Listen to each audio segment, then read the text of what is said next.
I'm still seeing please stand by. I think that's not true. And we're live. And we're live. And we're live. And first of all, I want to ask everybody on Twitter, let me just check on Twitter. Can you guys see the video feed on Twitter? You can. I do see it. There's a delay on Twitter, so. There's a delay. Okay, there's a delay on Twitter, but we're definitely getting this going. I think the delay, considering that most Twitter streams don't even have video at all, I think that's workable. Like, that'll work just fine.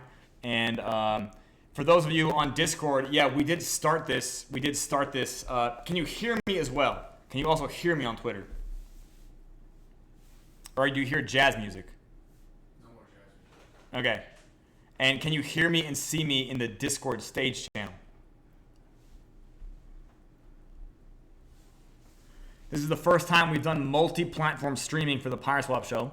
So you can hear me in Discord, and anybody on Twitter. Okay, so the sound feed is a little crackly, but we can hear you, and I'm assuming Zero Kex, you're talking about Twitter. Okay, so on Twitter it's a bit crackly. This is the first time we've used Restream. Is it Twitter or is it Discord? He's saying on Twitter. Yeah, he's saying on Twitter. Dr. Mac is only listening on Discord, so that's that. And so they can see me on Discord. Okay, now I get the feed. He's saying yes in Discord. Yes, in Discord they can hear me. Yes, in Discord they can see me. And then on Twitter, apparently the audio is a bit crackly. And we have an audience here on Twitter. I guess I should pull that up here as well.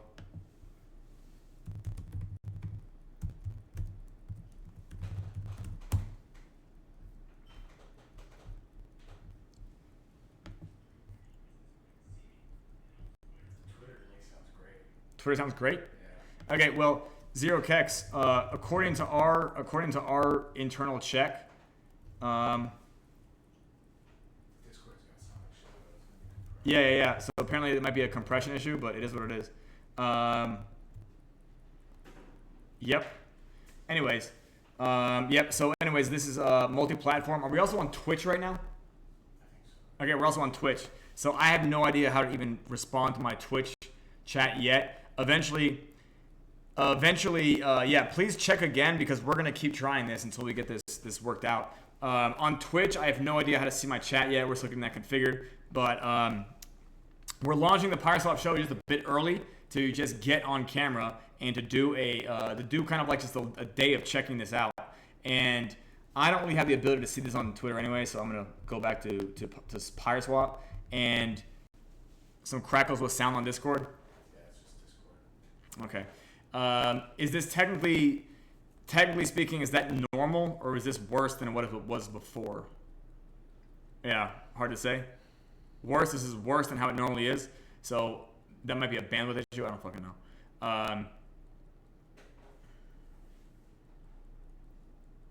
All right, we're figuring that out. Normally, this microphone does way better than the one that we normally use. Not normal? Okay, so you're also agreeing that it's crackly on Discord as well?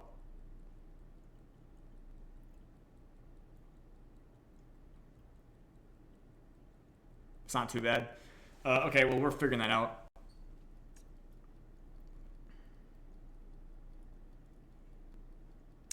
This is the first day we've...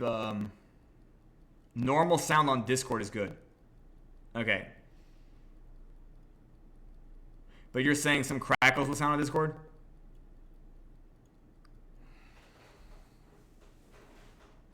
But normal sound is good? I don't know what you mean. Discord is gonna sound bad all the time, I think. Well, it sounded okay before. They're talking about upstairs. The different thing. Yeah, but this mic is way better than that one. Yeah. This mic costs like It sounds $4. great on Twitter, so. What's that? It sounds great on Twitter. Okay, it sounds great on Twitter? Okay. That's coming directly out of OBS. Okay, so Zero Kex is saying still on Twitter it's crackly. He's saying still on Twitter. I think that's what he's saying. He didn't say it's crackling. Okay, so Dr. Mac is saying normally when we're not doing it in the studio, the sound is good. Today it's crackly. Might be because it's like voice activated or something, I guess. Okay, voice activated. Can it be always on? Still coming over Discord. Okay, Right? this is true. Can you say that it's always on? Oh, Yeah. we can't set it to always on mic? It's either like push to talk or voice activated. Okay, do I need to push to talk? No, how are you gonna do that? Literally just like any key? I would have to do that. Oh, okay. This is voice activated. This is voice activated how I think voice activated is how I normally use it upstairs or whatever. And today we're just effectively trying this out. So well, anyways, this is going to give us a lot of data for us to get really fine-tuned with this.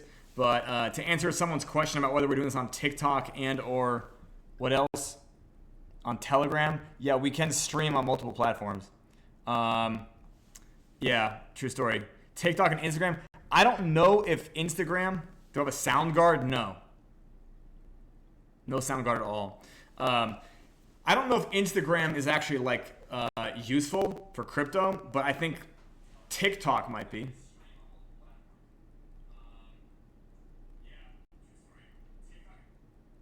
That's Twitter? Yeah. That does sound pretty clear. Yeah. But it could just be because we're really in the same system. I don't know. But you're on the phone, so that should be a completely different system. A diffusers? Oh, you mean like there should be a pop screen. You're talking about a pop screen. I don't think this mic needs a pop screen. 50 people here. Talk about this stuff too. What's that? I would stop talking about the microphone and start talking All right. Well, anyways, okay. So welcome to the first ever Pyreswap show. That is arguably, I'm going to say the 0th ever, because today we're doing today we're kind of preparing for doing it officially as we're configuring, and we figured we would start this one early today because we were working. It's a pop screen is what it's called. Yeah.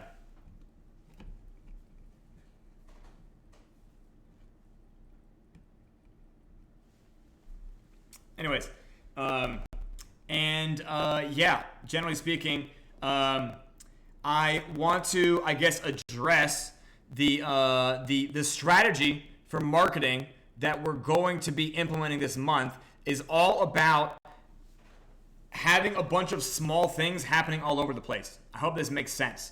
I know that when you think about like a large and surge and sudden change in crypto, you're thinking that it comes from like some sort of like bomb going off. But it actually doesn't. It happens from a bunch of small things happening that are perhaps unnoticed on the superficial layer. So, for instance, I'm going to give you guys 2 examples.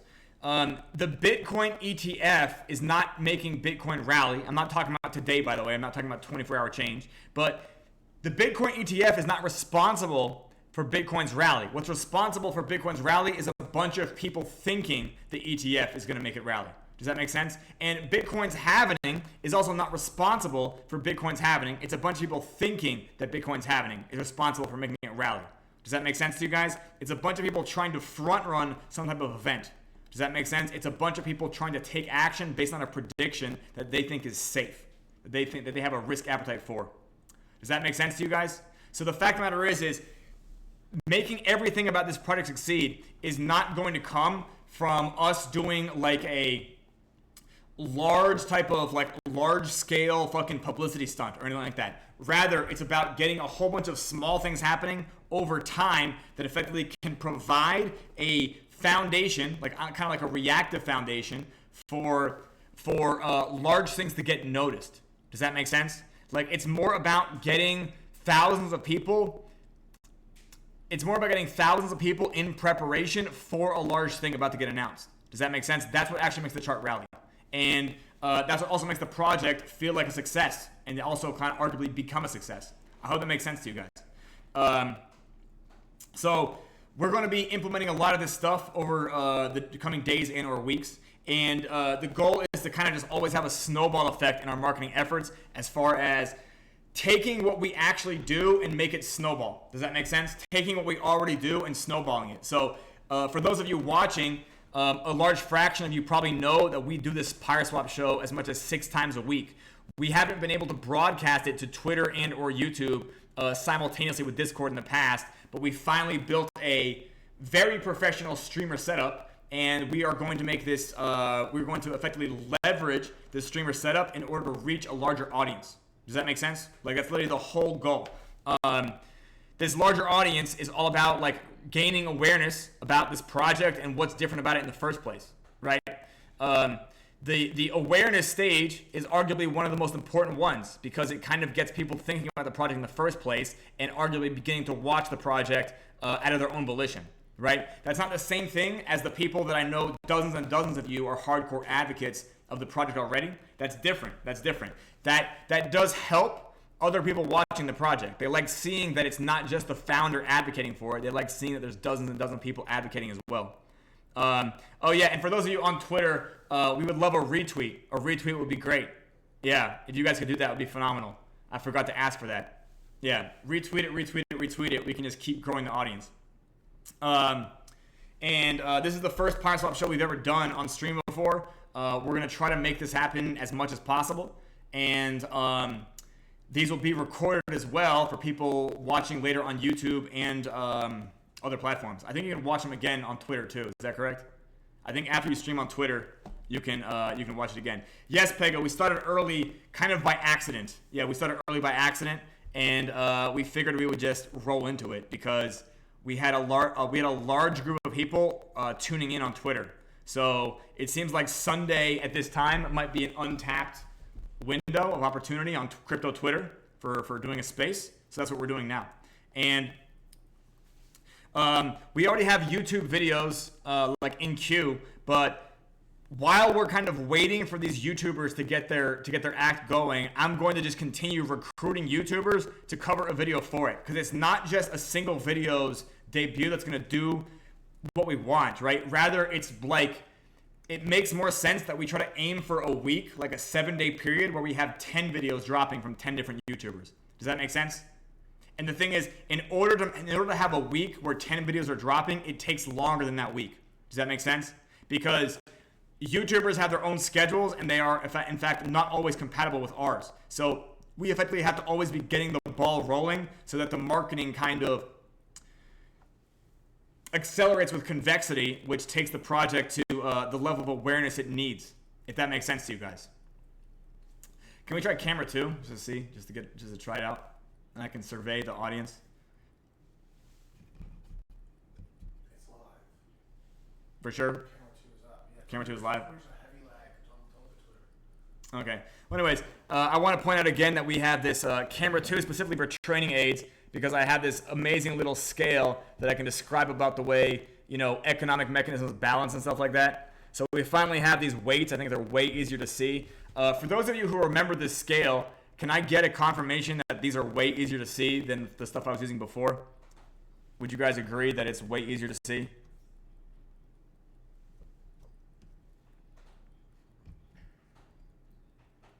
Yeah, way easier to see. Okay. So anyways, the way this works, these are like lab weights.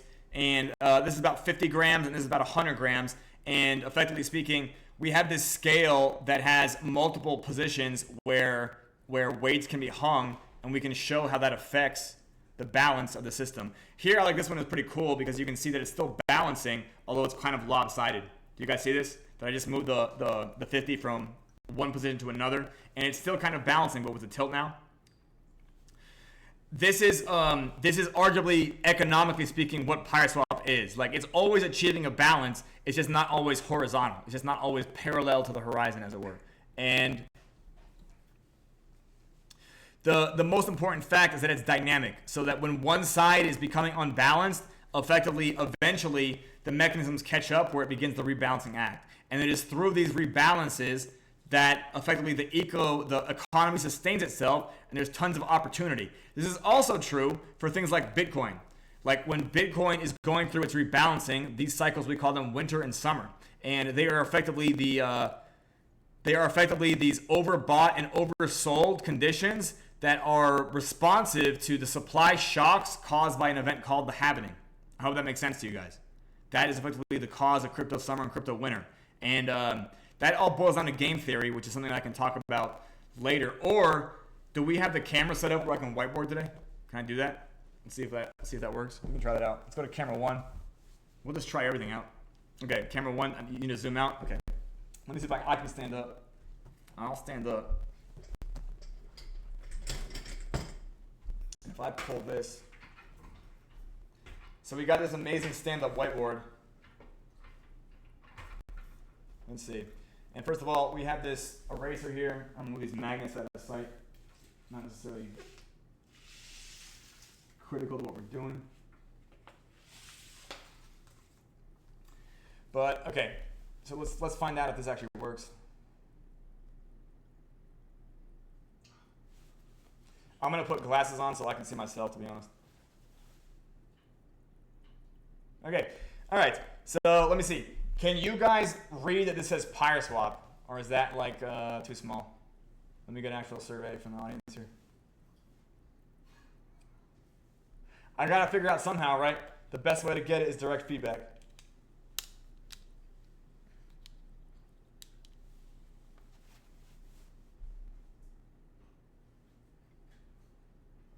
All right.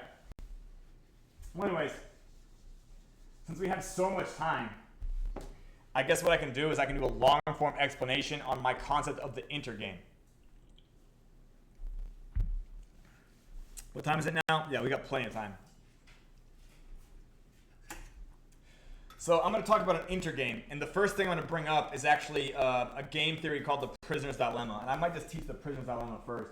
I'm right-handed, so maybe I should fucking move it over here. Is this better? Yes, and also it's not, the training aid is not behind it, which is great. Okay, that'll work. Fantastic. So we'll talk about the prisoner's dilemma, and let me see if I can write that in a way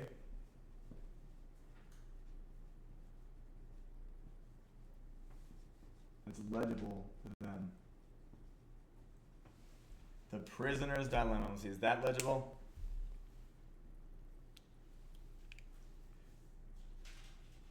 Okay, so feedback here is that Dr. Mac can't see me on Discord, but if he clicks on the stage channel, it will send him to Twitch.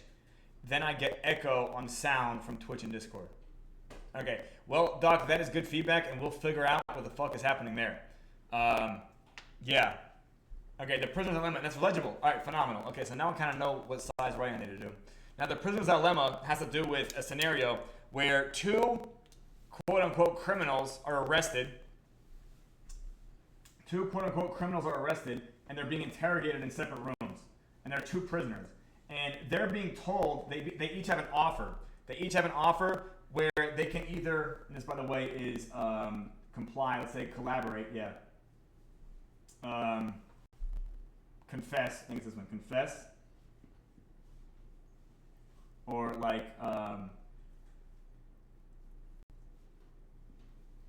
remain silent. And this one is confess and remain silent. So, effectively speaking, we have a scenario where we have two criminals that are arrested for breaking into a jewelry store. Now, the police, as they're interrogating them, are giving them a plea deal where effectively, if they plea, they can get a reduced sentence for themselves. They can walk free, but their buddy is going to effectively serve all the time. So they have this scenario where I think it's they each get, if they both confess, it's like they both get 3 years, which is the 3-3 here. If one of them confesses and the other one remains silent, that one gets 6 years and the other one walks free. Does that make sense? So this is 6-0. This one is 0-6. And this right here, if they both remain silent, they only get 1 year each. Does that make sense? And the prisoner's dilemma is basically a game theory concept which it analyzes the payoffs, the cost and the benefit analysis in human decision making when faced with a dilemma, and then also there are various values that could be conflicting. If that makes sense. So if they both confess to the crime, they'll both serve 3 years each. However, if they confess, meaning they turn in their partner as well, and their partner remains silent, they'll get 0 years, but their partner will get 6 years. If they both remain silent, they both will only serve 1 year. So as far as like a net total of amount of time served, these all equal to 6 years served, but this one only equals to 2 years served. So this is basically a concept explaining that the payoff based in remaining silent can often be the safest bet, because with no information, they're basically betting on the risk and reward of all of their, I guess, co-conspirators. And the only reason I'm talking about the prisoner's dilemma is actually to teach you guys game theory matrices. Because in a game theory matrix, you're looking at the possible decisions that a human actor or a player is making. Does that make sense to you guys? So we have player 1 here. And we have player 2 here. Does that make sense? Do you guys understand all this? Actually, let me make sure I can actually see chat here.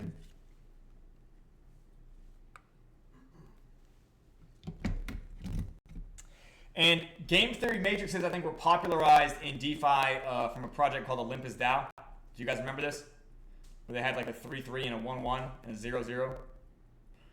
I'm not there, I don't know if people really understood what that meant, or even if Olympus DAO did, but I'm hoping this is not the first time people are kind of experiencing it in DeFi, because game theory is really what kind of upholds all of Web3. Like, game theory is what really is the driving theoretics that kind of like push this space. Can everybody hear me, by the way, as far as like understanding the prisoner's dilemma? And do you guys have any questions about it?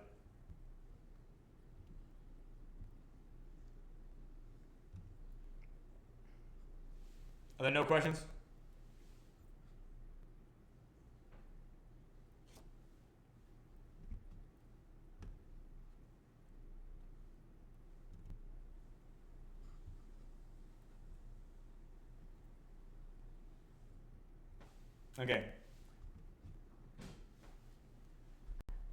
Okay, so I'm going to actually split this up into something way more advanced. I think jumping from the prisoner's dilemma to what I'm going to teach you is a huge leap, but honestly, I haven't built the curriculum where we would go to an intermediate step. So what I'm going to talk about is I'm going to talk about the intergame. Now, what I described there, the prisoner's dilemma, that's like one of the most entry-level concepts for game theory. But we're going to talk about the intergame, which is arguably my own theoretics. Here, I'll even write by 5 here. So the intergame is kind of like a topology of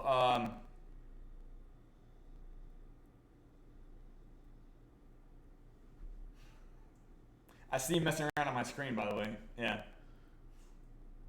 Okay. The intergame is a topology of 2 different games happening at the same time. So I'm going to attempt to draw out these 2 games, but I'm going to explain them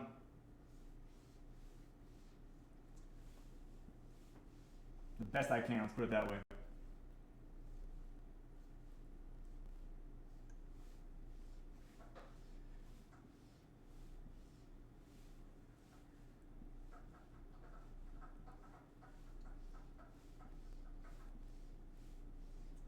Okay, so these are 2 5x5 grids. Can you guys recognize that they're 5x5 grids wherever you're viewing?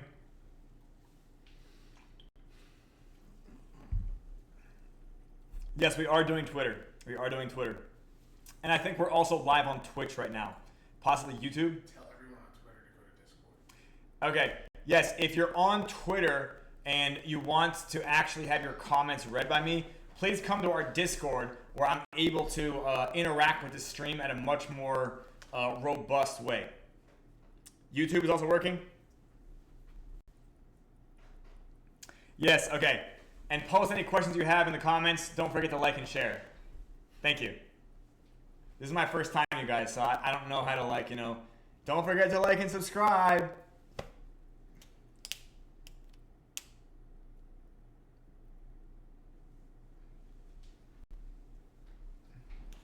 Auto brightness is not the way to go. Okay, I think that's not even what the case is. Like, what? Okay, well we're gonna work on that later. You know what I mean?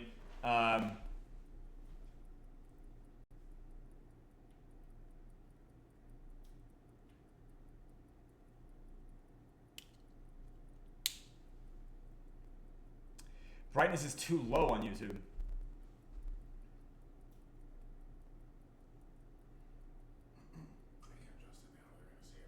Okay. All right. Yeah. Whatever. This is literally our. This is literally day one. So we'll just worry about brightness later. To be honest, I literally like prepared like zero content for this, so I'm kind of just like shooting off the hip anyway. So, Twitter is lagging. YouTube is okay. Okay, not bad. All right. Well, we'll work that out over time for sure. But I appreciate the feedback, you guys, because that is useful feedback. So, the intergame is actually two different games taking place at the same time and how they affect each other. Does that make sense? The intergame describes how the externality of other people playing a different game affects the game you're playing. And what I'm going to describe about this is this. Bitcoin consists of two games. So we'll describe this for Bitcoin. Okay, can you guys see Bitcoin? I'm going to keep my glasses on so I can at least see what they can see.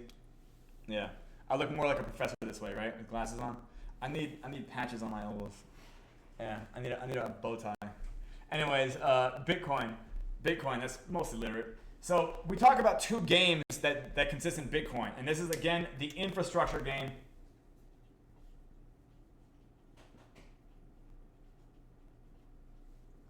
And the instrument game.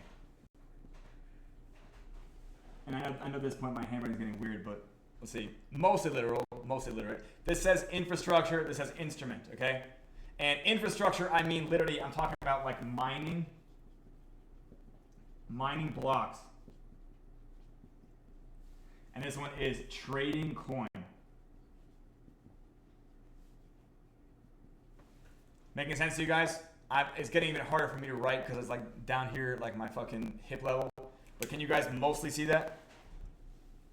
Can you guys mostly see that this has mining blocks and this has trading coin?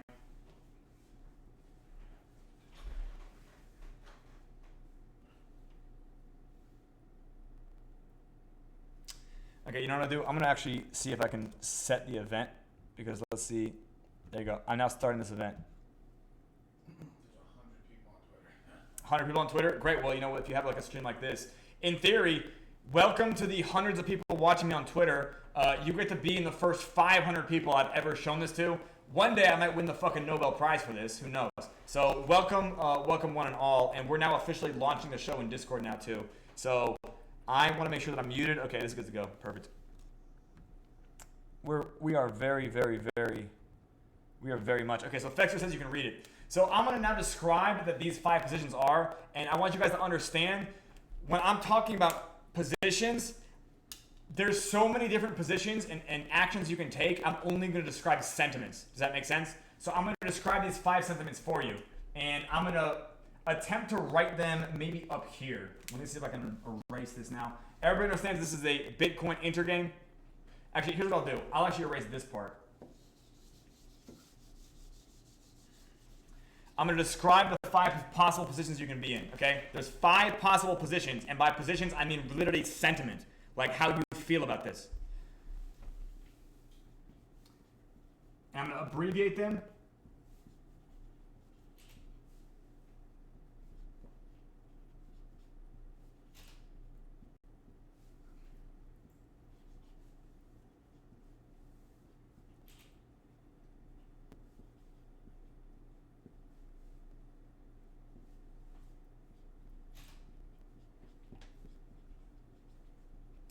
Okay, so let me make sure that this is legible. It's crazy that I need to take my glasses off to write and then put them back on to read. Okay, so these are 5 positions, and this word says bear impo, which means bearish impossible. Does that make sense? This says bull pos, which means bullish possible. N means neutral. I can write neutral out. Position 4 is bearish possible, and position 5 is bullish impossible. So if you guys want to talk about who is bullish impossible, I want you guys to know that this list is getting shorter by the day. Apparently Donald Trump now is bullish on crypto, which he didn't used to be, not at least in his first term. More and more you see federal central bankers talking about Bitcoin. You see like more and more, I guess you could say, like higher upper echelon financial institutions having positions. Looking at the wrong camera, sorry. More and more of them are bullish on Bitcoin and really appreciating the maturity of it, even if they don't understand it. Do they understand it as well as I do? Probably not. They're thinking about it as game theory. Do they have it? Do they have it boiled down to a matrix yet? No, but maybe one day I'll be on stage at the IMF, you know, with a gun to my back. I'm kidding, but maybe one day I'll be presenting it to all of them. Sorry, I'm reading the chat. I know I'm supposed to look at the camera.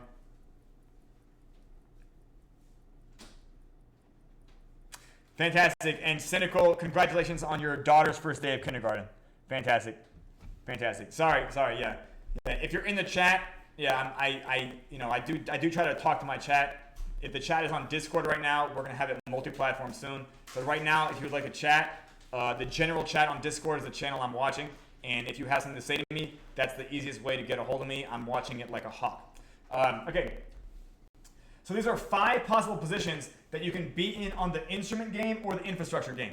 Does that make sense? So what I mean by this is there's a certain amount of actors in each one of these positions. Does that make sense? These are multiplayer games. Does that make sense to you guys? You can think of yourself here as the player 1, which by the way, now it's PO, and then this is the player many. So we have what the player 1, like the solo player, I guess maybe I should write a PS, but what you're doing and then what the many are doing. Does that make sense? And when you're playing a multiplayer game like this, it doesn't really matter what you're doing because you could be wrong. So I believe today Bitcoin is at 59K. Do I have that correct? Is it lower or is it higher? The last time I looked it was 59K.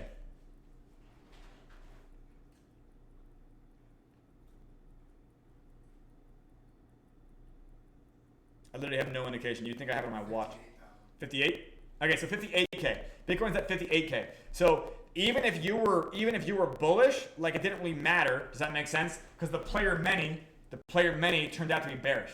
Does that make sense? Like you were outnumbered, and at the player many can always be possible anything. Does that make sense? Like the player many can always be bullish possible, they can be neutral, or they can be bearish possible. Does that make sense? So they're mostly in these possibility lanes. I wish I had another marker color. I can get that real quick. Can you get me like, I don't know, 3 or 4 more colors?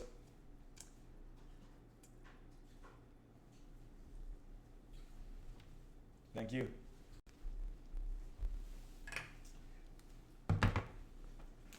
So we'll say that this is like, these are like the ones that are more bullish. This is like, this is terrible, the acronym. But like, these are the ones that are effectively like bullish.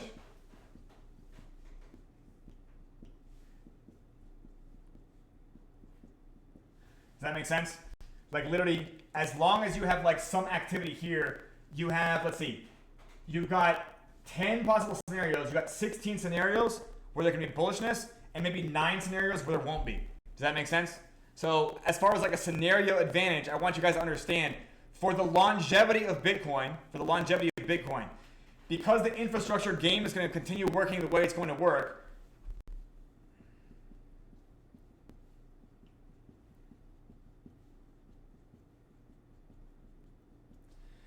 these 16 scenarios happen all the time. Does that make sense? And because of this, you can kind of bet on Bitcoin all the way through the year 2140, which is effectively the end of the emission curve. Like by the year 2140, its dynamics are going to have to be a little bit different, and its economy is going to have to be a little bit more complicated. If that makes sense. There'll have to be just more economic growth and application for it, which is not like an impossibility, and I know how to do that myself. But the fact of the matter is, there's just always going to be more scenarios that are bullish for Bitcoin because of the game theory than there are that are going to be bearish. Does that make sense? And that's why Bitcoin overall keeps growing. Because effectively, this is not a complete coin toss, but it's like you're betting 16 coins against 9. Does that make sense? And I know that's kind of a weird thing to explain, and I feel like my grasp of the English language would be a bit better today. But there's always going to be 16 scenarios where Bitcoin's winning and 9 scenarios where it's losing.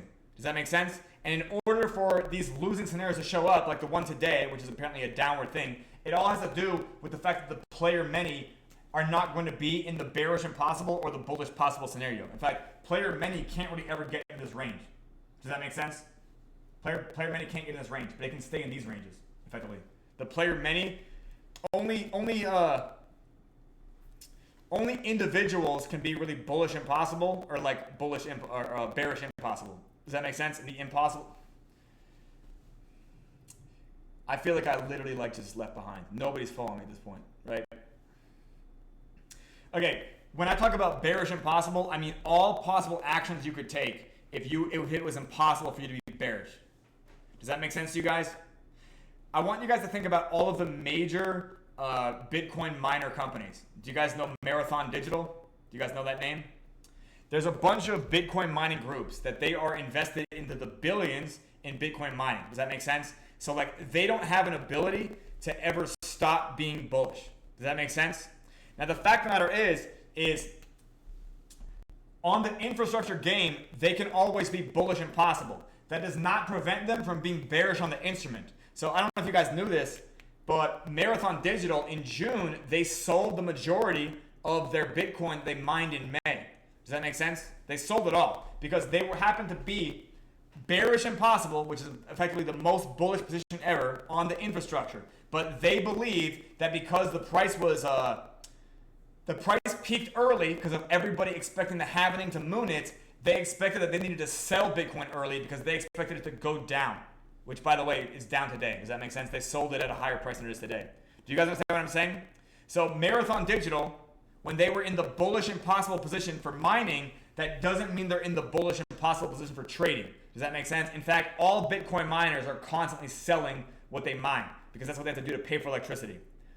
Does that make sense to everybody? Am I talking too fast? People that are in the bullish impossible position, they can either be people that are either too stupid to ever really wrap their head around how to do it. By the way, there's just people that are out there that like, maybe they're already octogenarians and they're just gonna wait to die as opposed to getting bullish on Bitcoin or whatever. There's people that like ethically they can't hold Bitcoin for whatever reasons. Like I think it would probably be, I think Jerome Powell probably can't hold a Bitcoin as far as like a conflict of interest for his job. Apparently the vice president candidate JD Vance holds Bitcoin, so apparently that's not a conflict of interest for him. But I think when you're a banker versus when you're a fucking politician is two different things. And what this effectively means is that the amount of people that are bullish and possible, that amount's always going to get lower. And because of this, all possible positions, like all possible actions they can take based on their sentiment is already kind of priced into the chart. Perception, that depends on what platform you're listening on. So some people say that it sounds great on YouTube. Some people say it sounds bad on Twitter. Some people say it sounds good on Twitter and bad on Discord. So I actually don't know how to answer that question.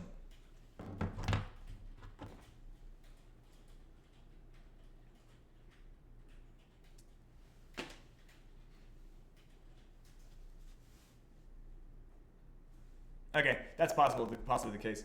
We're going to continue troubleshooting this. This is our first time doing multi-platform streaming, so we are, in fact, learning a lot today.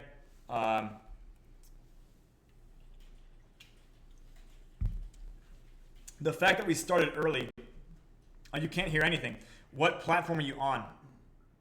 Oh, he can't hear me at all. Yeah, good point. All right.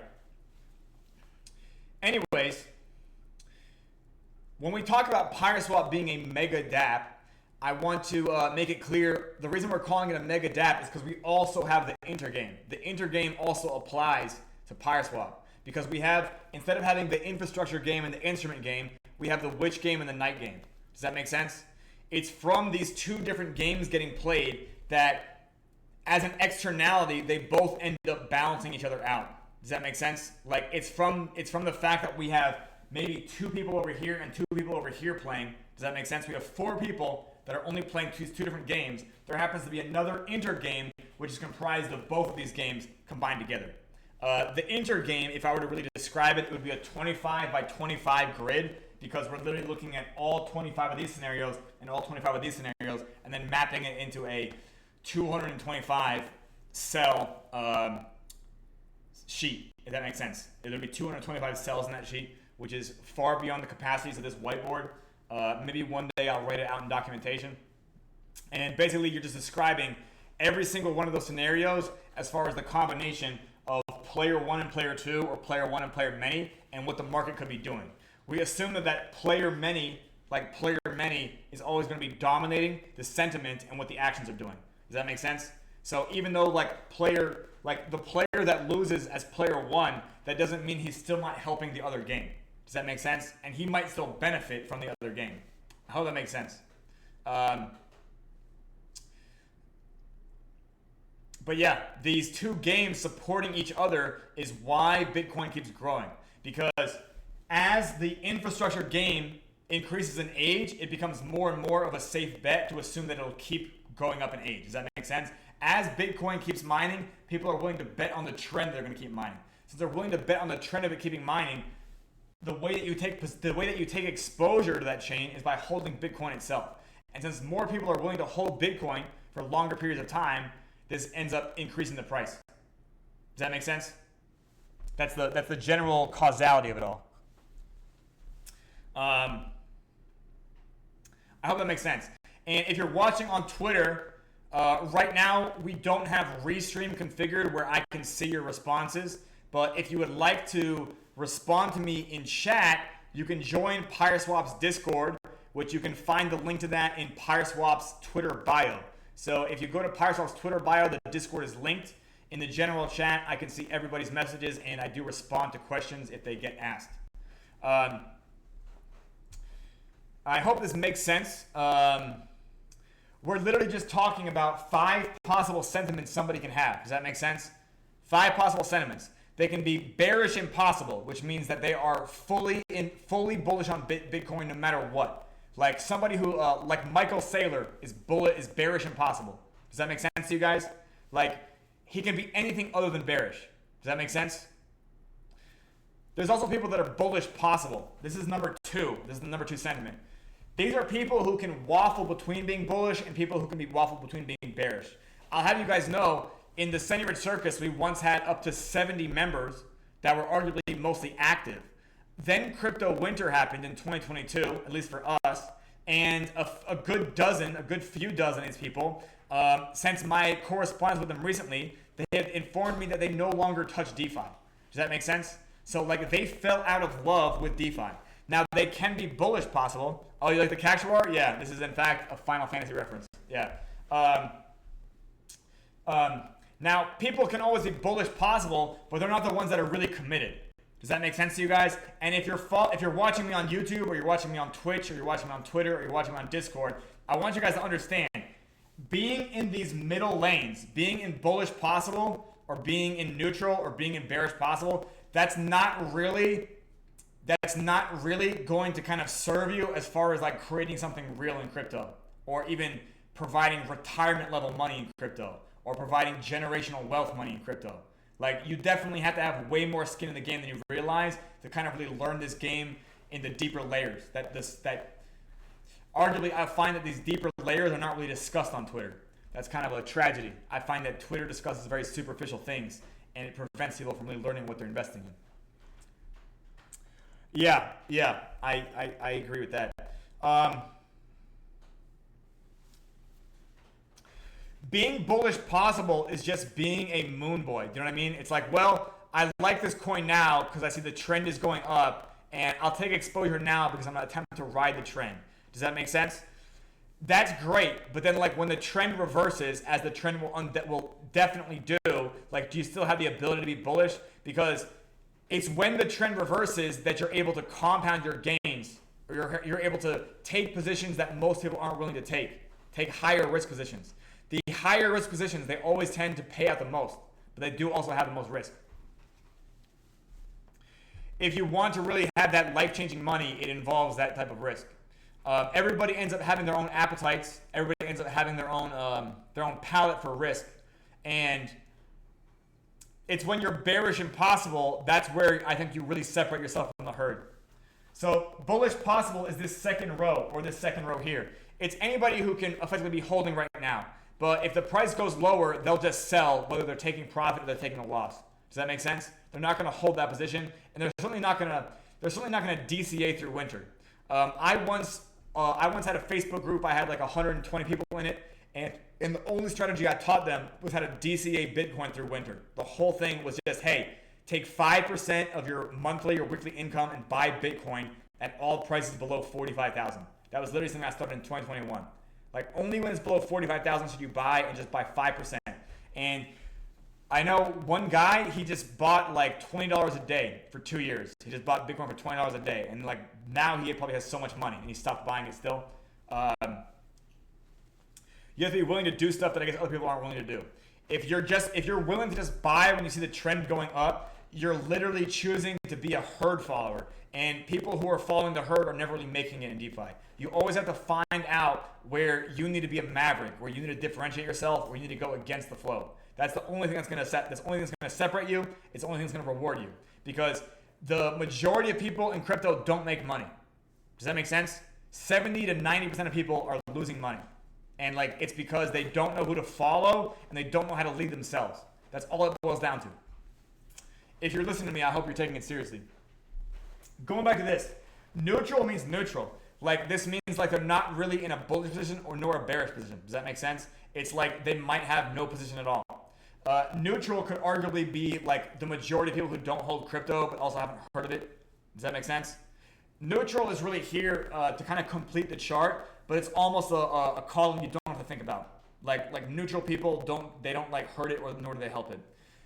On the other side, on the bearish side, we have bearish possible. Bearish possible is people who sell it. Does that make sense? Or people who stop doing whatever. Like people who were mining Bitcoin, but they stopped mining after the halving. They're like, oh, you know what? I actually can't mine anymore because the rewards per block has now been cut in half, and the electricity cost for me, it doesn't make sense. They were kind of they always had one foot on shore no matter what. They weren't really in the boat. Does that make sense? People who are in the possible columns, they always have one foot on shore. Does that make sense to you guys? The people who have one foot on shore, rarely are they making money. The people who are in these middle columns, that's really retail who is getting crushed by people who are in the bearish impossible scenario, one way or another. The people who are effectively,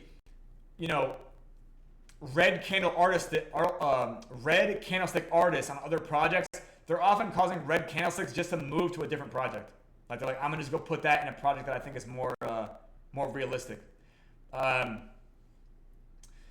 Even people who run gigantic exploits, like people who run 8-figure, bank robberies on certain DeFi projects, they take that money and they just go park it in like Lido. Yeah, I'm being realistic. Literally what they do is like, well, we have $40 million and it's not like we can turn it into cash without doing a whole bunch of gymnastics. So we'll just go park it in Lido and we'll just like retire off of this or whatever the fuck they do. Not going to comment on that. Okay, does everybody understand me so far? At least in Discord? Fantastic. Well, I'm going to just keep going then. Oh, by the way, this is the ultimate moment. So should I in fact go to screen share? Let's pause this game theory discussion and let's actually talk about the Incantation Witch Vault.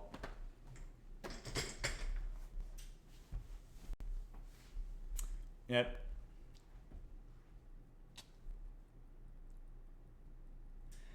Everybody, I want to give a shout out to my producer, Mr. Good Project. Yeah, just an absolute, yeah.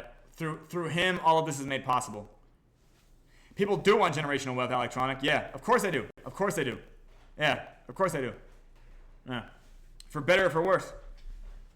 Okay, can you guys now see my screen on Pyreswap?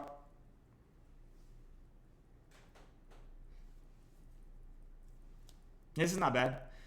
What is it? Discord can't run this computer? We can't put Discord on this? Okay. All right. Well, anyways, so we'll figure that out. Arguably, you know what? If I can move the other laptop here for Discord, like that would be fine because it's not being screen shared anyway. Okay. So I hope this makes sense to you guys. So first of all, we're going to talk about something called the Incantation Witch Vault. And the reason we're going to talk about the Incantation Witch Vault, you guys, is because Pyreswap's Incantation Witch Vault, Incantation Witch Vault, this word right here on my screen. Zana, can you not hear me?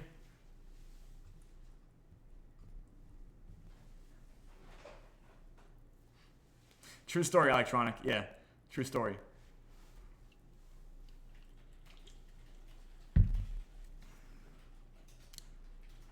There's no Discord audio today. I could probably unmute myself on Discord here. Not it? Not the move? Because that would be like electronic interference. Too many things. Gotcha. Well, what I can do is I can make my phone my mic. Okay, so now at least, okay. So now my phone is going to be the mic for Discord. Can Discord now hear me? So now I have one mic that's feeding YouTube, Twitter, and Twitch, and my phone is going to feed Discord. Okay, we're already out of time. Okay, the Incantation Witch Vault, we'll just show a demo for those of you watching for the first time. This is called active staking, and we're talking about the highest real yield in DeFi. This is an invention that Pyreswap brings to you. Right now, you can see that we have a daily yield of 88%. That is not a fake number. The misleading part here is that in this final minute, this ultimate minute, you're going to see a whole bunch of Pyre Phantoms staked to capture this yield. As they stake, the yield goes down because it's divided among more people, among more tokens. So Pyre Phantom right here is spiking. You'll see that it might go as high as 409,000. We have 80,000 so far to get a epoch yield of 4.99. So people are getting a 5% yield here unless nobody else stakes in the next 15 seconds. So we got 80,000 here. I want to keep indicating that we have 80,000 staked. Is the number going to go up? 7, 85,000, 94,000, 250,000, 262,000, 310,000. Any more? 354,000, 364,000. Are you guys watching this? I hope Twitter is watching this. Twitter does not get to see this too often. 364,000, and the final EPR was 1.29 or 1.1. So everybody who played the game just got a 1.1% yield, and now they're going to exit because effectively the yield has been distributed. I unfortunately was too slow to play this round, but for those of you watching on Twitter, I hope this makes sense to you. This is the highest real yield in DeFi. It works because of the paradigm of active staking. Active staking is not something you have seen before in DeFi, just to be clear. Active staking is an invention brought along by Pyreswap. DeFi has to continue evolving if we want real things in Web3. Like if we want shit that's not trash in Web3, it's going to be DeFi that has to evolve. Pyreswap does bring the evolution of DeFi forward. Yeah, higher than 1% rewards. For real, Cynical. I agree. I think everybody on Twitter, you would agree that a bunch of people launching a meme coin every 30 seconds is not going to cause a financial revolution, nor an economic revolution, nor will it really even cause generational wealth. Does that make sense? Because effectively speaking, if you happen to gamble on a meme coin and it does net you a 7-figure or 8-figure sum, it is likely you're going to behave just like a lottery winner. Does that make sense? And for those of you who don't know, 70% of lottery winners in the United States declare bankruptcy because they lose all their money. Because the way that they made their money is not scalable, nor is it repeatable. There are no fundamentals to it. There's no skill set. They are just a person that randomly won a bunch of money. If they don't think about where they're going to invest or position that money after the fact, they're going to squander it all on bullshit. 70% of the time this happens. 97% of lottery winners, whatever their winnings are, that was their peak. So only 3% of lottery winners happen to grow their wealth beyond their lottery winnings. I hope that makes sense to you guys.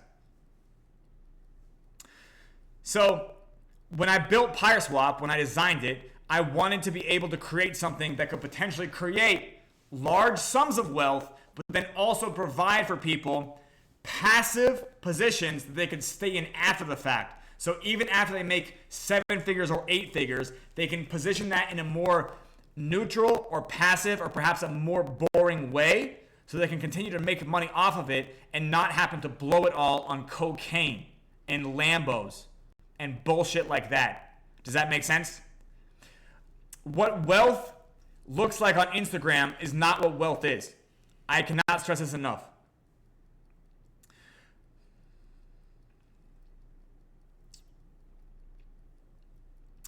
Pyreswap has 5 different phases, and the greater Pyreswap ecosystem is the world's first decentralized credit union. This is in fact a DeFi project that is just all based around providing the user base a variety of ways to make money. A variety of ways to make money. Because when it comes to meme coins, there's only one way to make money, and that's sell for more than you bought. That right there is not a real economy. That's really a racquetball court at best, and you're probably getting honeypotted by somebody who knows you're addicted to gambling. I'm just being brutally honest. You're probably being honeypotted by somebody who is filling their coin with volume bots so they trick a sucker like you into YOLOing your mortgage and then getting robbed. This happens again with 99% of meme coins. People in crypto are so lazy that all they do is they try to copy what they think is working by what looks like to be the most greedy position ever. That, in fact, happens to be the worm on the hook. And that is what kind of creates. We can just go back to game theory here. Perfect, right there. Yeah. That is what creates all the people in these columns who effectively, they can always love something when it's making them money, and they'll hate it as soon as it's losing them money. Because if there's only two ways, or there's only one way to make money, it's never going to be a sustainable economy. Bitcoin has two ways to make money. Does that make sense? Because it has multiple ways to make money, that's why it doesn't die. Any project where there's only one way to make money, it will not last in Web3. Does that make sense? You can talk about, what about Doge, which is a meme coin? Well, Doge also has its own chain. Does that make sense? And it also was the first meme coin when meme coins were a blue ocean and not a red ocean. Does that make sense? Any meme coin that doesn't develop its own dApp or its own chain, it doesn't have anywhere to go but down. Yeah, because there's only one way to make money. People can keep trading it for the sake of entertainment, but there has to be derivative value created from that token. Otherwise, all that everybody is in is to sell on somebody behind them. And this is what happened to literally 99% of NFT projects during the NFT boom. Everybody was just buying it to sell to somebody behind them. And if the person buying after you is just selling to sell to somebody behind them, then all you're thinking is the entire thing you're betting on is the bigger idiot hypothesis. Which, by the way, the bigger idiot game is not a financial revolution, nor is it an economic one. Anyways, do you guys understand the idea of an intergame, at least conceptually? I call it an intergame because I can't call it a super game and I can't call it a meta game. Those words are already getting used by somebody else.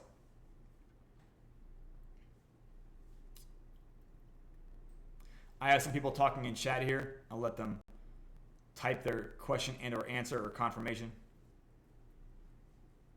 Then that was a really high number we saw. 300,000?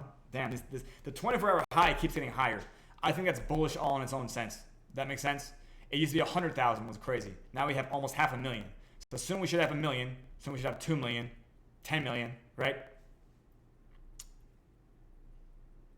Wow. That's crazy. Yeah. Okay, well, thank you, Fexer. And yes, Cynical, you are a model advocate of active staking. Yeah. By the way, for everybody joining us on Twitter, don't forget to like, share, retweet, subscribe, whatever the button says. Whatever the button says, like, share, retweet, subscribe.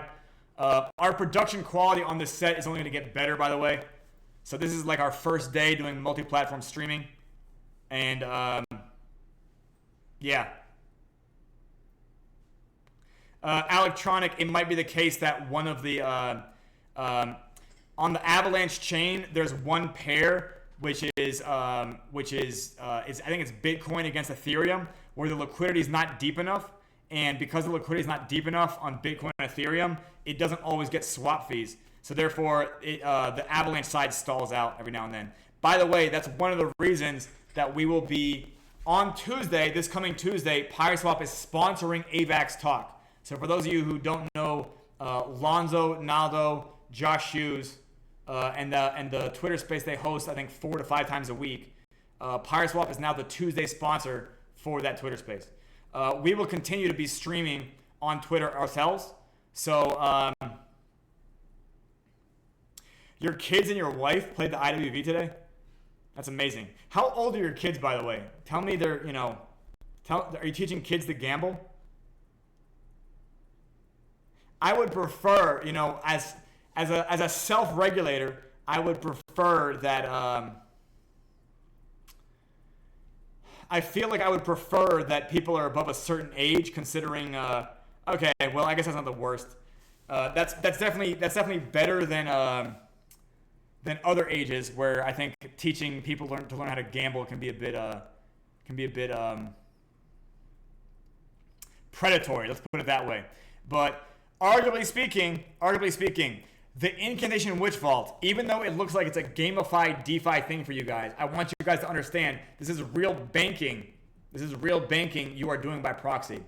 When the incantation witch vault gets played, we are in fact eliminating bad debt. We are in fact eliminating consolidated debt. There you go, Maddie. Yeah, when I was a minor, my dad actually opened these two stock portfolios for me and my brother. We were also teenagers or so. Yeah, we were teenagers, and yeah, exactly. So we were teenagers, and he literally ran. I think he gave like $1,000 to for us to like pick a stock effectively, and like literally it was his money, but he was just letting us pick. And yeah, that was ancient history. But yeah, so I do get it. But yeah, I think DeFi has enough immaturity before involving, teenagers to be real decision makers, if that makes sense. Yeah. If we want to avoid government regulation and the headaches that it causes, we have to be responsible self-regulators. Does that make sense to you guys? So in theory, this is why when you go to the Pyreswap DApp, we have the not for beginners pop up. Does that make sense to you guys? Like, I don't really know what the right age is or what the right country you're in, but it's at least understood that, like, hey, if you've never been on a DEX before, maybe this shouldn't be your first DEX. Does that make sense? I think that's like a great little threshold. Like, if you've never heard of a DEX before, maybe Pyreswap shouldn't be your first DEX. However, at the same time, if people are willing to learn everything about Pyreswap, I think it can be incredibly lucrative to beginners. Just being honest.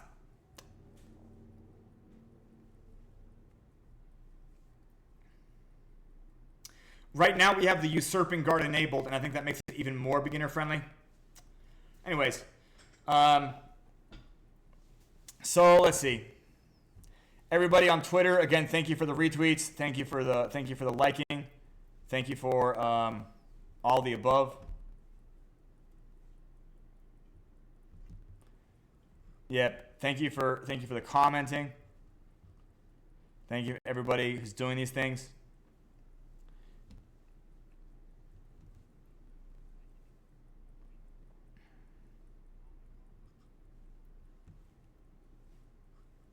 Sorry, I'm literally trying to figure out how to check. Oh yeah, we have about 200 users on Twitter. That's not bad.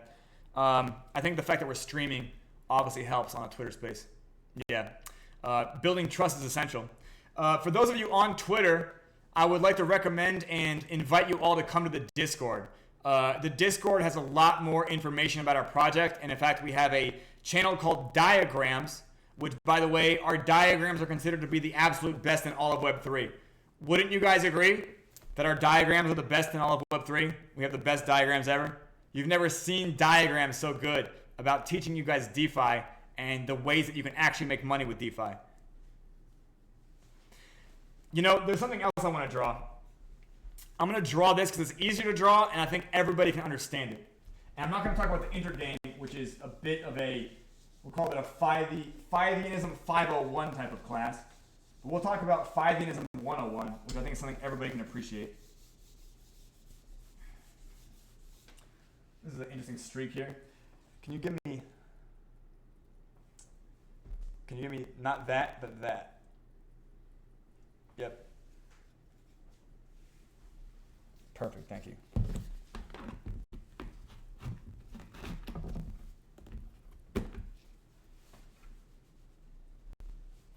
So the reason alcohol can clean things other things can't is because the molecule is smaller. Did you guys know that?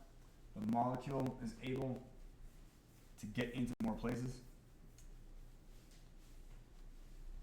Actually, you know what?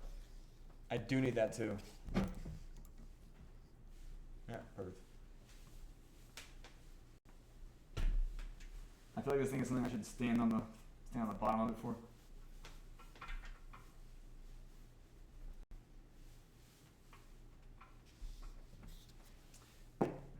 So I'm going to talk about the hierarchy of needs for the Web3 user base. Who here has heard of Maslow's hierarchy of needs? Have you guys heard of Maslow's hierarchy of needs?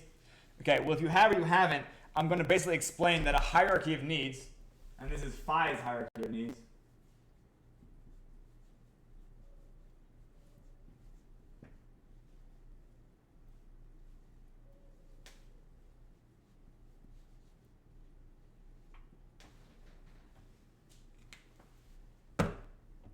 And I'll use this one. For Web 3. Does that make sense? Can you guys see this? Let me put my own glasses on to see if you guys can see it. Where on earth would I put those? Oh, goodness gracious. How embarrassing. Okay, Phi's hierarchy of needs for Web 3. And when I mean Web 3, I mean for a Web 3 user base. And Phi's hierarchy of needs for a Web 3 user base. That's mostly legible? Okay, I'm glad that I have these different colors. So I'm going to draw a triangle like this. And then I'm going to draw two separate. Could you give me maybe like a green and a red? The good news is we literally have 35 different dry erase markers here. I think these other two are not going to show up perfectly. Thank you. Okay, this will work.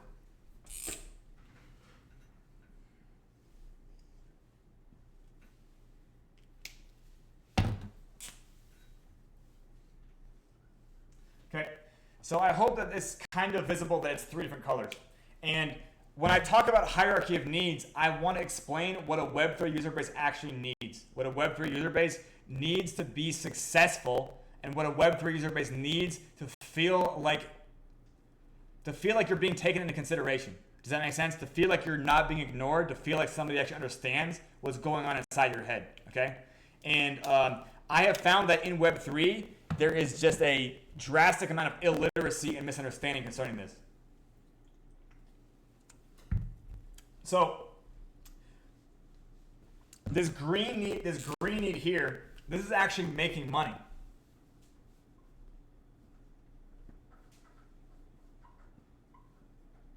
Believe it or not, your highest need in Web3 is not making money. It's actually what I would consider a secondary need. Everybody likes to make money, right? Making money is cool. Making money feels really good when it happens. Making money gives you more options and ways to change your life, right? Everybody enjoys making money. And some people are actually not in it for making money. Some people really like it for exposure to the tech. They care more about the infrastructure anyway, right? And I'm going to say tech engagement here.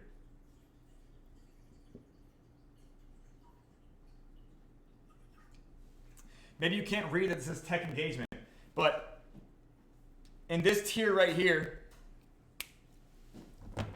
this is the number 1 tier. And this right here is, let's say this is the number 2 tier. Does that make sense?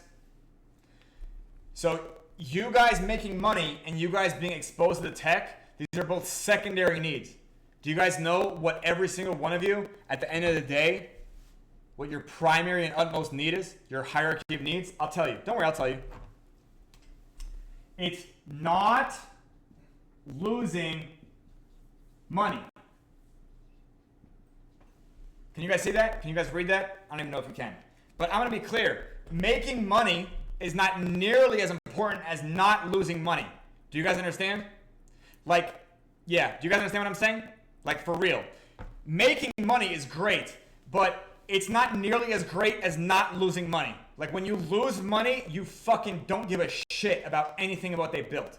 I'm going to give you guys an example. Did you guys remember a project called ZK Sync? I want to say back in June, they were doing their airdrop, which they basically let people farm for 3 years by doing a random sequence of activities. Do you guys remember the ZK Sync airdrop in June? I don't know if you guys really followed that event, but ZK Sync, as far as a layer 2 goes, supposedly is very, very impressive technology. Are you guys aware of this? ZK Sync is a very impressive layer 2 as far as its tech stack goes. But since they fucked up their airdrop and effectively a large fraction of their user base, in fact maybe the majority of them, felt like they were misled about what it took to be eligible for airdrops, nobody gives a fuck about the tech anymore because they all felt like they lost money. Does that make sense? Not losing money is even more important than making money. Not losing money is even more important than how great your tech is. That's what's happening inside the brain of every single Web3 user. Maddie, I could literally spend hours on here preaching, and maybe one day I will. Maybe one day this week I will. But yeah, you're completely correct. They are, in my opinion, a lot of the tech stacks, these layer 2 tech stacks, I call them bragware and buffware. I'm going to write that down because I think I love those words.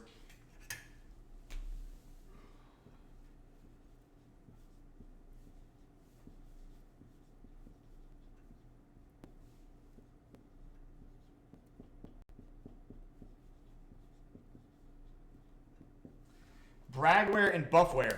And what this means is, effectively speaking, they get a group of engineers to agree that something someone else is building should be done a different way when looked at it from a different angle. So they basically build what somebody else is already building, and they just kind of optimize one parameter, maybe 2 parameters. Maybe they build it upside down. Maybe they build it left-handed. Maybe they build it so it's recursive or some shit like that. Maybe they build it so it's cyclic or acyclic, right?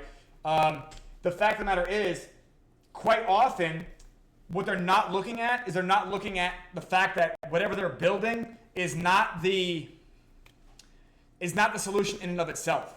What they're building is, in fact, an incomplete component that somebody else needs to effectively finish. The entire point of a smart chain, I want you guys to understand this, is decentralized applications.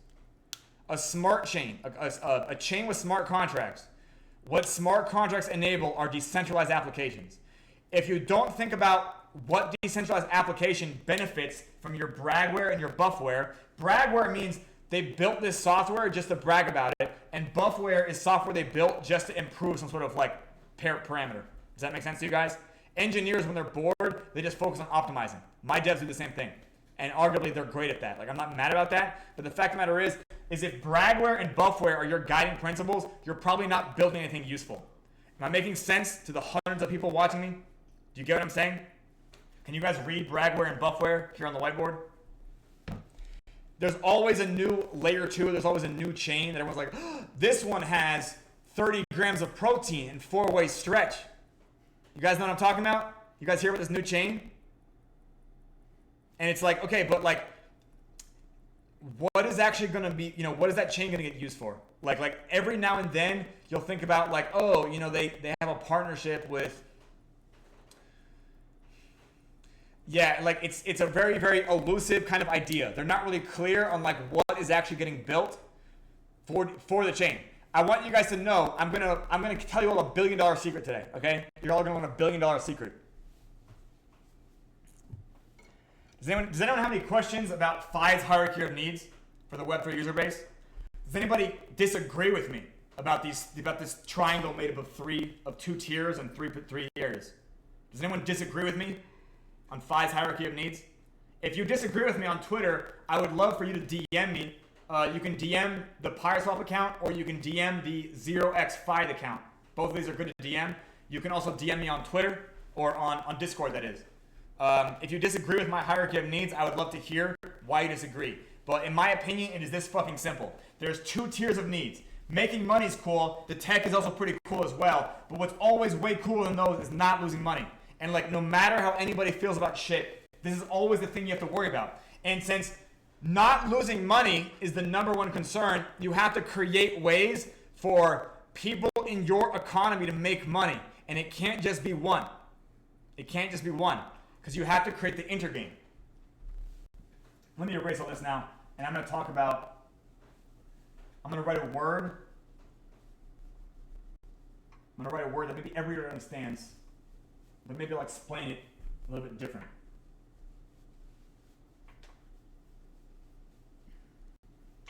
It's obvious. It is in fact obvious if you really think about it.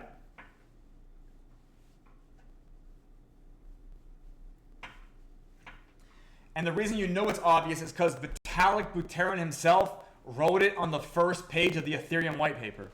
Vitalik Buterin himself, he gave 5 examples for things that should be built with smart contracts. I don't know if anybody ever read the white paper. He wrote it on the first page. But generally speaking, DeFi is the actual use case.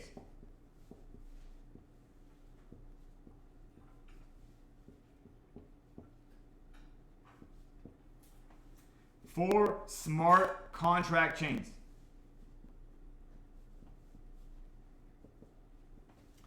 And if you don't understand what that means, I'll describe it like this. Exotic banking applications. Exotic banking applications. That idea might be confusing for you to learn because maybe the words exotic banking applications don't make any sense to you. But this is effectively the purpose of all smart contract chains. If there's going to be a token that runs this chain, and this token is going to be a volatile chain, number 3, not to be boring. Well, Maddie, you know what? Yeah, Maddie, I get what you're saying there. Like, not boring, they need to be engaged. I would say, as long as something's happening there, yeah, the boringness factor is definitely taken into consideration. Exotic banking applications. And when I mean application here, I don't even mean necessarily a software application. But I mean, you need to create exotic instruments. And you need to create exotic things that can be done with financial instruments that don't exist off-chain. That's really easy to do if you understand that since 1913, and even more so since the suspension of Bretton Woods in 1971, the traditional first world financial systems are literally diluted synthetic garbage. They are what I would consider an abomination in the sight of God. It's incredibly easy to disrupt this idea, but you have to start thinking in the terminology that bankers think in. You have to think about things like yield, things like liquidity, things like discount, things like coupon, maybe words you guys don't understand. But that is effectively the whole point of these smart chains. Literally, DeFi is the fucking use case. And if you want to understand what DeFi is, it's about exotic banking applications. I don't believe, by the way, and I'm not trying to sound bearish on other projects, if you're going to recreate what you already see in, I guess what you can consider Web 2 finance, or I don't even like calling it traditional finance, but let's just say mainstream finance. Don't recreate what you see in mainstream finance. Like, build what mainstream finance can't do. Does that make sense? We built negative yield instruments on Pyreswap. The negative yield instrument is the incantation witch vault. We call it the incantation witch vault because it would be impossible for me to teach exotic banking to hundreds of people at the same time. But I can teach them to play a game. And that's why Pyreswap has a GameFi aesthetic. The human brain works a lot better with storytelling than it does with data. And banking is mostly looking at spreadsheets of numbers and graphs. And I think most people learn better with storytelling. That's why we have the fantasy fiction aesthetic. I don't know if that's clear to everybody, but I always like to repeat it. And yes, for everybody joining us on Twitter, a retweet, a like, a subscribe, a share. Follow us on Twitter. We will be on Tuesday launching a giveaway of Pyre AVAX. And in order to be eligible for this giveaway, it will happen during the AVAX Talk Twitter space.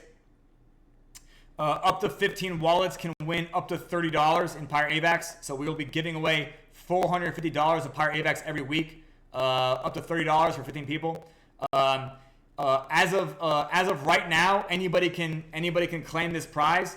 As of Tuesday, it will be reserved only for newcomers to our Discord or people that have never played before.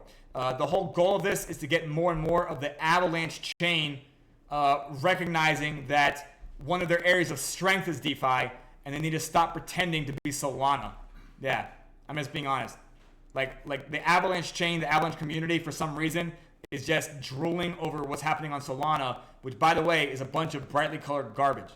Are we clear? Solana is a chain which I think is doing a great job at being the landfill of Web3. Does that make sense?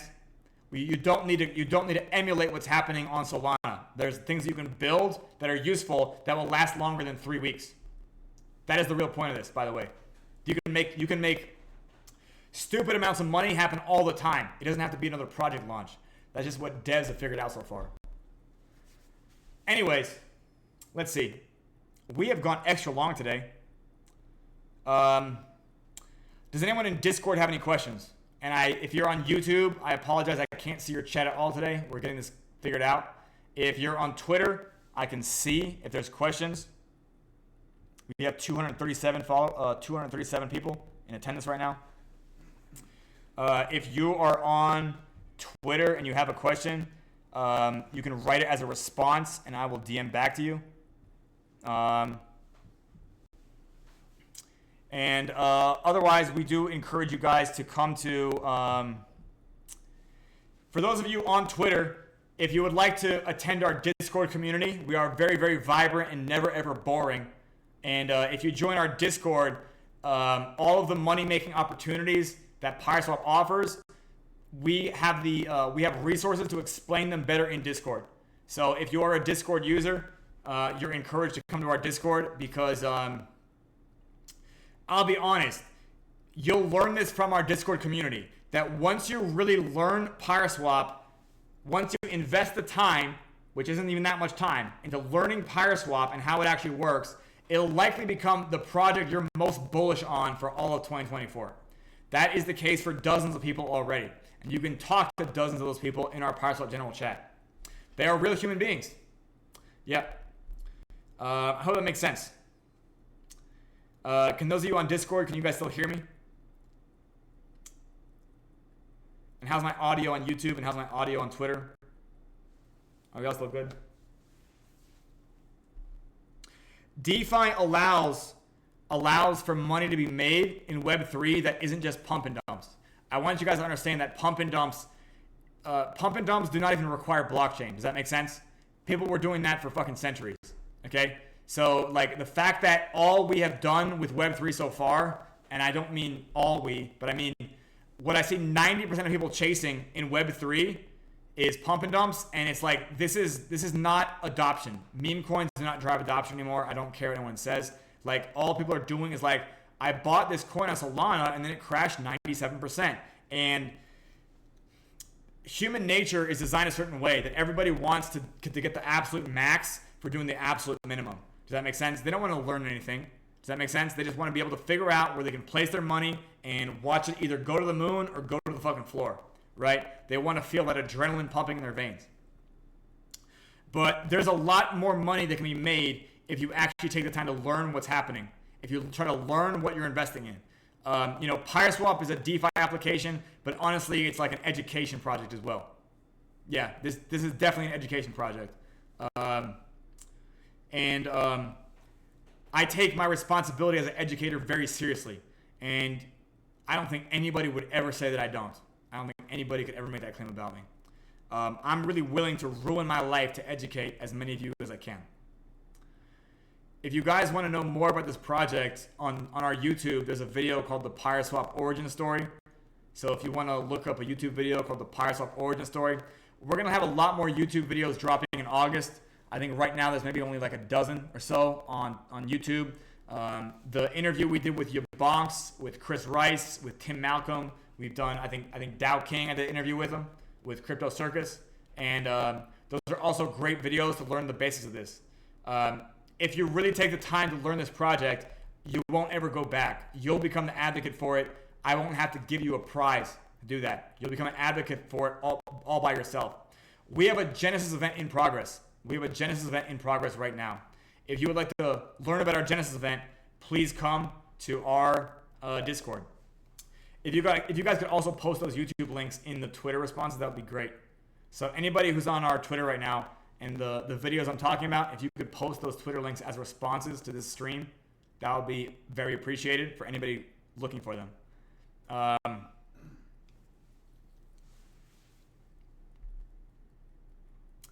I hope that makes sense. Yeah. We have this camera too for this training aid. We're not going to use this training aid today, but yeah, I definitely consider, if you can look at the fact that I have a whiteboard and a training aid behind me, I don't know if that's any indication that I take my job as an educator seriously. Any indication, not education, but yeah, if that makes sense to you. Yes, this is a P90 behind me. Do you guys see the P90? Here. That is a real P90 behind me on the wall. In case anyone had any questions, this is a real P90. You see it in camera 1 and camera 2. This is, I think it's a SIG pistol. Yeah, this is a real P90. I think it's very dark on camera 1. But oh well. Yeah, I can move this. There you go. Yeah, there we go. Okay, that is a real P90 right there on the wall. I will not be firing it off during the show. Maybe if we had blanks. Actually, you know what? Yeah, my neighbor just moved, so we have up to a month where we can fire this gun on. The P90, no. The P90 is not for sale. Yeah. Yeah, none of the stuff on set is for sale. This is in fact our security measure. Yeah, we keep the P90 here for the sake of the fact that we take our custodial responsibility seriously. I have no idea how to get that data flawless noob. Yeah, that would be a better question for. Yeah, I unfortunately do not have like an analytics computer in front of me. We did see a very high amount of Pyre staked, decently high number.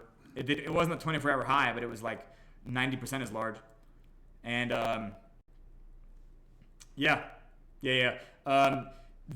we've seen spikes, and like as far as seeing like active users, it's hard to figure out like what our average active is.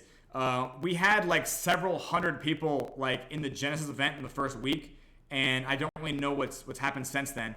Although I do want to ask, is anybody encountering RPC errors today?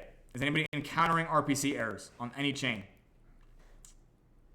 For those of you who don't know, Pyreswap recently partnered with Pocket Network, and our DApp, our mega DApp as it were, has some of the best RPC support you can get in Web3. Yeah, Flaws, I agree. Honestly, our tokens are following their emission rate against the market adoption. Does that make sense? Everybody who's holding the token, they're collecting more. And if they're collecting more, first of all, they're offsetting. If we're in a downtrend, they're able to offset that with the IWV. Does that make sense? Yeah. Like, people are, in fact, doing this every day. Like, it doesn't matter what the token price goes to, because there's always money to be made with a token that has nothing to do with the price chart. I don't know if that makes sense to you guys watching on Twitter, but you can make money with Pyreswap a lot more ways than just buying and selling on the swap. I would say we have 6 or 7 different ways you can make money right now. 6 or 7 ways. What project have you ever heard about that has 6 or 7 ways for the users to make money? Okay, RPCs are doing phenomenal today. So by the way, our DApp is as fast as it gets today. Has anybody ever heard of a project that has more ways to make money than Pyreswap? We have 6 or more. Has anybody ever quantified this? Okay, 6 ways to make money in Pyreswap. I encourage you to come learn about these ways.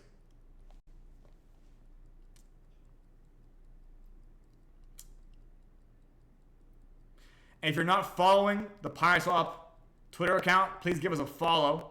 We'll be doing the Pyreswap show 6 times a week, up to 6 times a week.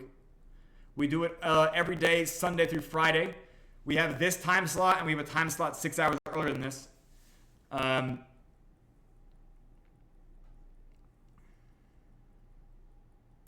yeah, by the way, Pyreswap is a DApp that continues to grow when crypto winter happens as well. In fact, when I first built it, I wanted to launch it in the middle of crypto winter, in the middle of 2023. And it actually just took longer to build.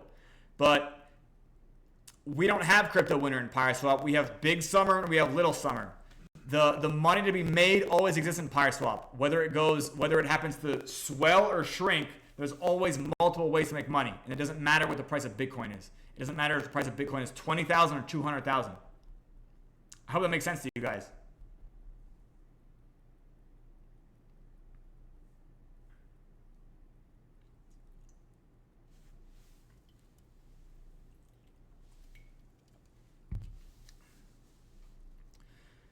Well, thank you guys so much for coming to the Pyreswap show. I guess we can wrap it up here if there's no more questions. Don't forget to like and subscribe. What's that face that YouTubers make? Okay. Please follow us on Twitter. Please join our Discord. Please subscribe to us on YouTube. And if you have any questions, you can always DM it to us. If you go to pyreswap.com, you can actually, I guess, contact us directly through our email. Yeah, Zonic, I did. Sometimes you just gotta fuck it, do it live. To quote Bill O'Reilly, fuck it, we'll do it live. Yeah, I had 0 notice for this other than the fact that we just accidentally started. And since we accidentally started, I just jumped on stage and did it. I felt like I at least provided a lot of education for you guys. For those of you who aren't regular followers of mine, the people who follow me regularly will tell you I have a deeper understanding of the money in Web3 than 99% of people that you listen to. Just being honest. If you actually want to understand how the money in Web3 works, Fide understands it better than people with 7-figure followings. Ask about me. Ask about me. See if people disagree with what I'm saying right now. I'm an actual economist. There you go. I don't know who you're following on Twitter, but they're not an economist. I might be the crypto economist.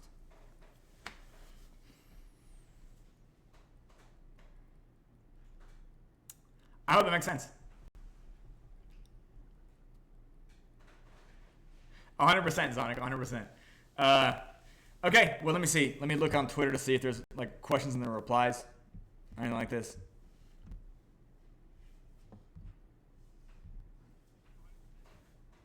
Oh, there is a live chat. There is a live chat here, but I certainly don't see it. Oh, okay, we got Abolito. We got Crypto Cobain. Okay, so there is a live chat. I should have gone to the live chat. We're going to focus on getting this happening a little bit easier, I guess you could say.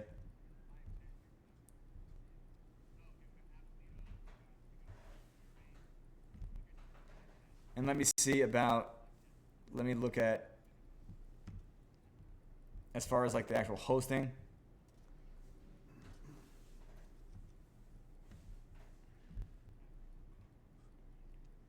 Okay. And yeah, actually no, sorry, there is comments. I literally just found that button there. Okay. Okay, who do we have here? Yeah, thank you for posting. Thank you for posting the channels. Thank you for posting the Yabonks video. Thank you, ZeroKex, for posting the origin story. And yeah. Okay, well then I think we can wrap it up here.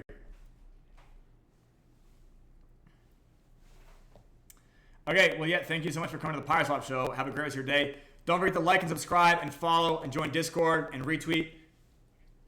And we're off.